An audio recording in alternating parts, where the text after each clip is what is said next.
And for this next guest, even though she and I will be talking about pigskin and the 3-1 Ravens and a very, very disappointing 1-point loss to the Oakland Raiders that she attended on Sunday, I'm wearing my white panel Rick Dempsey Oriole cap in honor of all things hatred of Cito Gaston in the city of Toronto. For the wild card game, we'll be at Buffalo Wild Wings in Owings Mills on Tuesday night as well as Monday night for the action. So best seat in the house on Monday night at Buffalo Wild Wings in Owings Mills, as well as our wing eating challenge at halftime.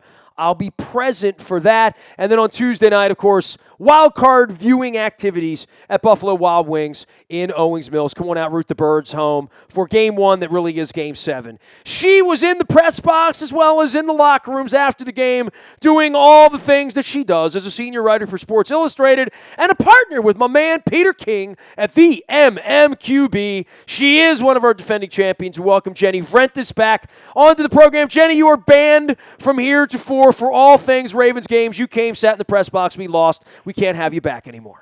Hey, I was there week 1. You guys won, so. So you're 1-1 on the season. All right. Well, I'm 3-1. I feel better.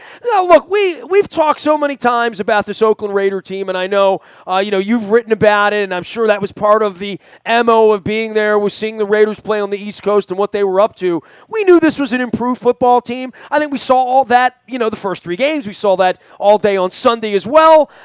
Very, very gut check, impressive.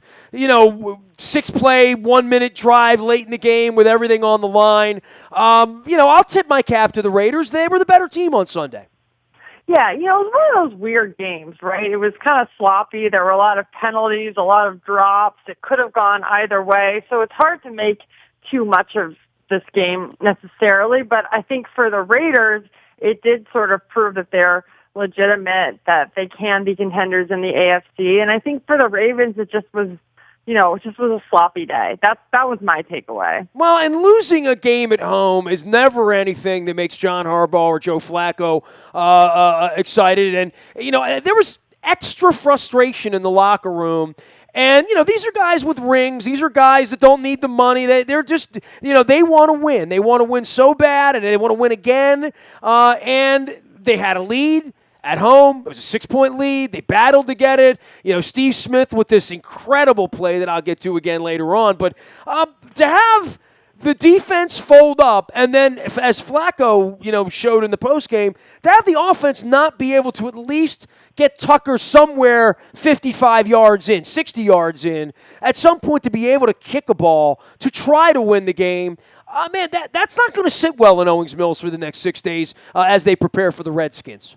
No, because the game was right there in their hands. I mean, when they got the ball back at the very end, really only had to go 35, 40 yards to get Tucker into field goal range. And that last set of downs, to have a couple drops and then the pass broken up, and to not be able to move that last, 6 yards maybe that Tucker needed to be able to kick a field goal. So, you would take that situation any time, giving the Ravens the ball back with a little bit of time on the clock and not very far to go. So I think that's what's going to kill them, is that it was in their hands. And I think there were also a couple, decisions earlier in the game that are going to bug them too. Obviously, Harbaugh accepting that penalty instead of forcing the Raiders to kick a field goal, and they ultimately ended up scoring a touchdown on that drive. And then maybe going for 2, was it too early to go for 2? If you just kick the extra point there, then you end up in a situation where it would have been tied at the end. So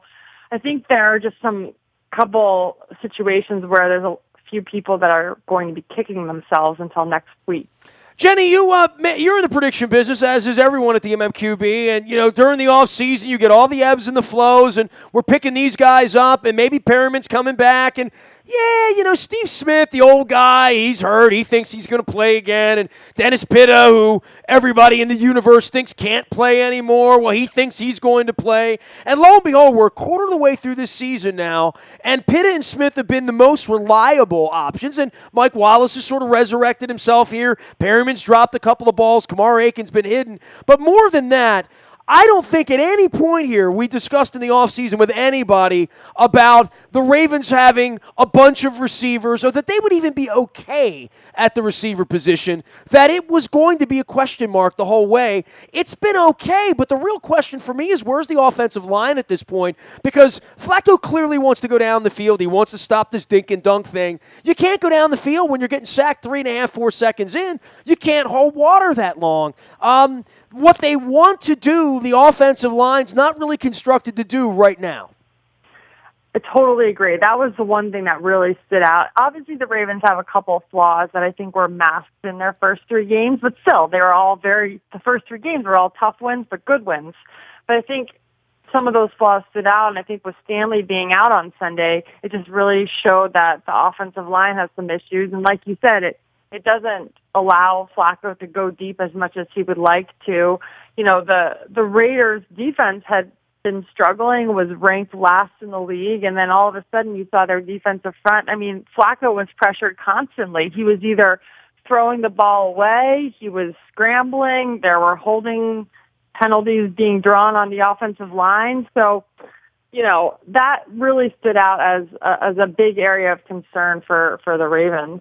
She is Jenny Vrentas. She covers all things National Football League for Sports Illustrated, as well as the MMQB out of New York City, where they're playing some wild card baseball this week as well, but not in the Bronx. And you can follow her journey at Jenny Vrentas. That's Vrentas. And you covered some football up there in the big city up there in New York for a couple years on the beat. And, for this Raiders beat, I've talked to people the last 2 weeks about the last 15 years that have done pregame shows and, been in press boxes one way or another, seen all these coaches come and go, all these systems, and, this ownership that's always sort of lagged a little bit behind, even now so with the stadium in Las Vegas and all that. It really feels like Jack has sort of figured this thing out. Like, this is a comfortable spot for him, and he's got a quarterback. He has a defensive player that's one of the top 5 players in the game that was not as much of a factor the first 3 weeks as he was on Sunday here in Baltimore. They're trending in the right direction. I don't think there's any head hanging about a team that I think is going to win 10 or 11 games this year before it's all said and done, and losing by a point. I mean, it's a bitter pill. It's an ugly week around Baltimore, but there's no shame in losing by a point to the Raiders, I don't think. No, and I think for the Raiders it was a more meaningful win than it was a meaningful loss for the Ravens. I mean, obviously, every win and loss counts the same in whatever column, but I think for the Raiders to come to the East Coast and to close out a game the way that they did, both for the defense to get that final stop, which, is the defense that's been maligned over the first 2 weeks of the season, and for the offense to lead that touchdown drive at the end of the game to get the go-ahead score. I think there's a lot of young pieces on this team, and I think a lot of new pieces on defense that contributed to a little bit of a slow start there. And I'm never sure what to make of a team when you have a lot of new pieces coming in because you don't know how quickly they're going to come together. But that young core has been there for a couple of years. Derek Carr, Amari Cooper, Khalil Mack, and they seem to be growing together well. They seem to be responding at this point well to Coach Jack Del Rio. And so, yeah, I think it is a promising start. I think it's, and especially to have 3 of those wins be on the road. Well, and Crabtree looks like he's been resurrected there on the other side of the bay, right? Absolutely. Derek Carr could not stop raving about his hands and how good of a receiver he was, and he was never that appreciated in San Francisco. Jenny, let's go around the league a little bit here. I mean, obviously, seeing the Steelers just annihilate the Chiefs, and you talk about having your feelings hurt. They certainly got their feelings hurt in Philadelphia last week. The AFC picture starts to sort of open up a little bit, and especially with the game being played over London early in the morning. I got to watch a lot of that.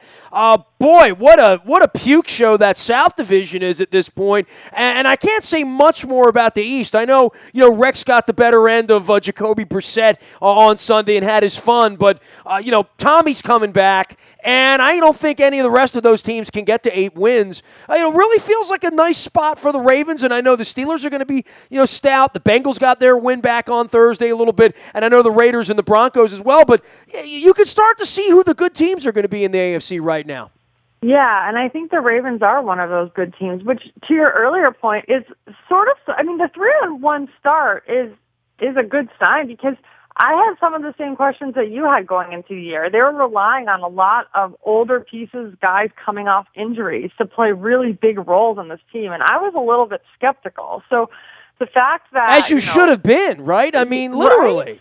Yeah, I mean, you see Steve Smith and Terrell Suggs are counted on to major parts of the team, both coming off major injuries, right? And they're not spring chickens. And, you know, I was skeptical. I didn't know that they would be able to start off 3-1. I wasn't sure. And so the fact that early in the season they've gotten off to a good start while these guys are still working their way back in off injuries, I think is a really good sign. But, yeah, I mean, there's a handful of good teams in the AFC. But I think 4 weeks into the season, right, that's really when you get a sense for who's what. And of course, maybe that's not true. We get fooled every week in the NFL. I mean, that's certain. But, you know, I think the Patriots, the Broncos, the Steelers, the Ravens, I think that's your top tier of the AFC right now. Meanwhile, the NFC, as you tweeted on Sunday afternoon out of Jenny Vrentas, NFL Sundays are great for imparting life lessons. Like just when you think you have things figured out, you really have no freaking idea. And I would say from Carolina to Arizona, our dear friends here to the south who are making their, once every 8 years pilgrimage up the highway, the Redskins, these are teams that thought they were going to be okay, and they're not okay right now. Meanwhile, Falcons are having a little party at this point. The Rams are 3-1. Seahawks, look at the Eagles. Cowboys are winning without Tony Romo. I mean, there's a lot of things going on in the NFC that, unlike in the AFC, the chalk's not flying in the NFC. It's unbelievable. So many teams that were so hard to predict going into the season. I felt hook, line, and sinker for the Arizona Cardinals.